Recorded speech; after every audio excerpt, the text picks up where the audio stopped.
Okay, so get this. We're diving into the world of cross-cultural relationships. Love goes global, right? It's really fascinating. And you know me, I love to get into it. So we're talking about how different cultures actually define love, family, and even like asking someone out. Yeah. Some of this research really blew my mind. Yeah, it's funny how often people don't realize how ingrained their own cultural background is when it comes to relationships. Right. And we may not even realize it until we bump up against a totally different perspective, and then it's like, whoa, culture shock. Totally. Like one of the studies we came across found that in some cultures, love is seen as this gradual, steady flame that Yeah. grows over time, fueled by shared experiences and commitment. Hmm. But then in other cultures, it's more about that initial spark, that intense passion, like a bonfire. Really? And these different views actually link to different expectations for commitment and even how conflict is handled. Isn't that wild? It's so true. And that's the thing about culture, right? It's like this invisible script we're all kind of following Yeah. that influences everything from how we express affection to what we think of as a quote unquote successful relationship. And what might seem obvious in one culture can be totally baffling in another. Absolutely. Okay, so we keep saying culture. What does that actually mean in the context of relationships? That's right. Because it's got to be about more than just nationality. Oh, yeah, for sure. It's way more nuanced than that. They think of culture as this like intricate tapestry of values, traditions, beliefs, all that kind of stuff passed down through generations. Right. And it shapes how we see the world and relate to each other. And that includes, of course, romantic relationships. So imagine you're diving headfirst into the world of cross-cultural dating. Mm.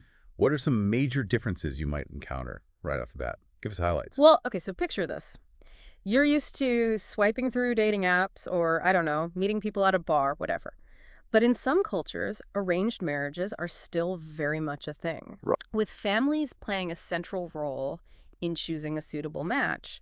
Talk about different approaches, right? Totally. And even within arranged marriages, there's this whole spectrum, right? Yeah. Where some couples have a say, some are based on like more traditional factors. It's really interesting. Right. That's a whole different ballgame. Okay. And then there's the whole communication aspect. Right.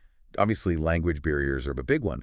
But even when you speak the same language, those cultural nuances can really trip you up. Mhm. Like, I read about how different cultures perceive directness versus indirect communication. Yeah, absolutely. So in some cultures, being straightforward is, like, honest, while in others, it might be considered rude. It's true. It's true. It's like walking a tightrope. Yeah, and even something as simple as making eye contact can have totally different meanings across cultures. It's more than just the words themselves. It's about understanding those unspoken rules of communication. Yeah. And that takes time and effort to really learn. Absolutely. Mm. Okay, so let's say you've navigated the dating stage. You're officially in a relationship. Okay. What are some common challenges that couples face when they come from different backgrounds once that initial honeymoon phase starts to fade a little bit? Yeah, well, this is where things get really interesting. Often we bring these unspoken expectations into relationships based on our cultural upbringing. Okay. For example, Hmm. who manages the finances? Who usually initiates affection? How do you handle disagreements? These might seem like small things, right? Yeah.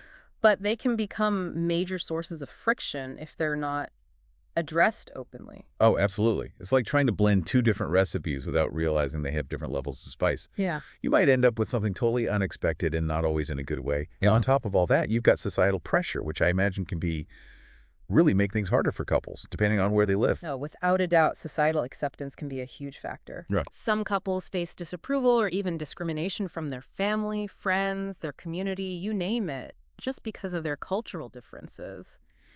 And that external pressure, it can really put a strain on a relationship. For sure. Like having a constant weight on your shoulders. It really makes you think about how navigating those cultural differences in a relationship is like learning a whole new language. Absolutely. It's not just about the words, but understanding that cultural context, like the unspoken rules, all the little nuances. It takes effort, Yeah. and a willingness to step outside of your comfort zone. But the rewards, oh, they can be incredible. So what are some practical things that couples can do to kind of strengthen their relationship when they come from these different cultural backgrounds? We talked about communication being key, but it's got to be more than just talking, right? Yeah, for sure. It's about active listening, Yeah. Really trying to understand where your partner's coming from, not just from their words, but from their cultural background. Right. It's almost like becoming a cultural detective in a way, Ooh, I like that. digging deeper to uncover the why behind, their beliefs and behaviors. Okay, cultural detective. So it's not just learning a few phrases in another language or trying their favorite dish, though that's always fun. Right. Sure, sure. It's really understanding that deeper meaning behind traditions and those values. Yeah, it's about appreciating where they're coming from on a fundamental level Mhm. and being open to having your own perspective challenged and expanded. So it sounds like a lot of work, It can be. but I imagine the rewards are pretty amazing too. You're basically merging two worlds, two different ways of seeing life. Absolutely. You get to learn and grow alongside your partner, broaden your horizons, and experience life through a whole new lens. It's like having a front row seat to another culture with your own personal guide. That's a great way to put it. Plus, you're basically creating your own unique cultural blend within your relationship, which is really special. Exactly, exactly. It's about weaving those different threads together to create something new, something vibrant. Okay, so we've talked about the challenges, the rewards, but what about those everyday moments that turn into bigger issues? The research mentioned this thing about unspoken expectations causing friction. Right. So how can couples avoid those relationship landmines? Well, I think one of the most important things is to establish clear, open communication from the get-go. Okay. And I don't just mean like, talking about your favorite color or your go-to takeout order. Sure.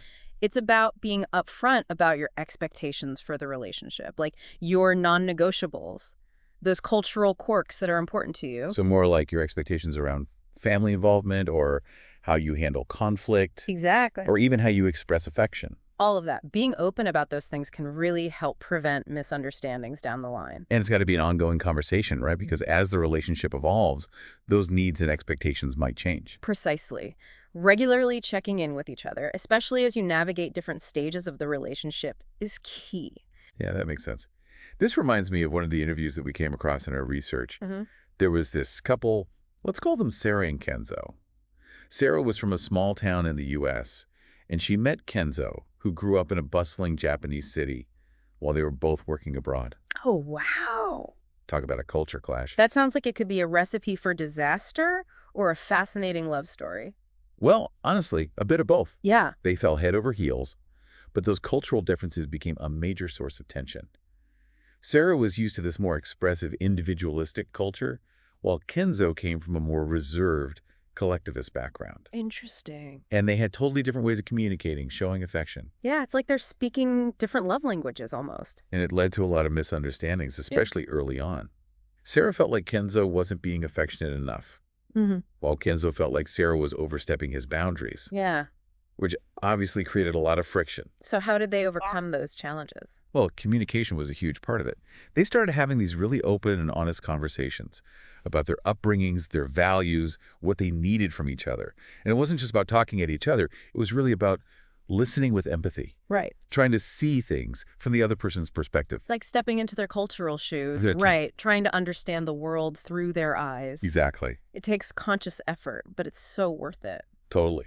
And over time, they started to find that common ground, those shared values like respect, loyalty, and that desire to build a life together, the things that transcended their cultural differences. It's like they built a bridge across their cultural divide, brick by brick, Hmm. using communication and understanding as the building blocks. That's a great way to put it. And that's what makes cross-cultural relationships so amazing. It's not about erasing those differences, but finding ways to appreciate and integrate them. They can be tough, for sure, but the rewards can be incredible. Speaking of rewarding, one of the articles we read talked about how people in these kinds of relationships, cross-cultural ones, often score higher on measures of creativity and problem-solving skills. Oh, really? That's interesting. Makes sense, though, right? When you're constantly navigating different perspectives and trying to find that common ground, you're exercising those cognitive flexibility muscles. It's like your brain's getting a workout just by being in the relationship. Exactly, exactly. And that kind of mental agility, super beneficial in so many areas of life, work, friendships, just navigating the world around you. This whole deep dive has been eye-opening, honestly. It makes you realize that while love might be this universal thing, how we actually experience it, how we show it, is really shaped by our culture. And yeah, navigating those differences can be a challenge, but it's also this incredible opportunity for like growth and deeper connection. It really is. It's about recognizing that our differences don't have to equal division. They can actually make our lives and our relationships richer than we ever imagined. So true. This conversation's given me a lot to think about. We talk about cross-cultural relationships as this unique thing, but honestly, with everything so interconnected now, aren't all relationships becoming kind of cross-cultural to some degree? It's like, think about food. We're all trying these different flavors, mixing traditions, and coming up with something new and amazing. Maybe the future of love is really about embracing that blend, that global fusion of, hearts and minds. Something to chew on, right?